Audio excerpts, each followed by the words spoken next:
আমি দুর্গাপূজার আগেই আমি ডিজিপি সাহেবকে বলেছি 112 পরিষেবা পশ্চিমবঙ্গে চালু করুন।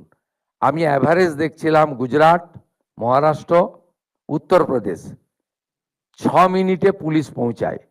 পশ্চিমবঙ্গে এই অ্যাভারেজ হচ্ছে 3 ঘন্টায় পুলিশ পৌঁছায়। এখন আমরা 112তে যদি একটি করে গাড়িতে হয় না, 4টি গাড়ি ফাইনালি লাগবে। এই আমরা যদি এখন একটা গাড়ি 112 চালু করতে পারি, আমাদের ট্রেনিং প্রাপ্ত রাজ্য পুলিশের 12,000, কলকাতা পুলিশের 4,000, সেপ্টেম্বর মাসেই 16,000 নতুন জওয়ানদেরকে আমরা কাজে লাগাতে পারি।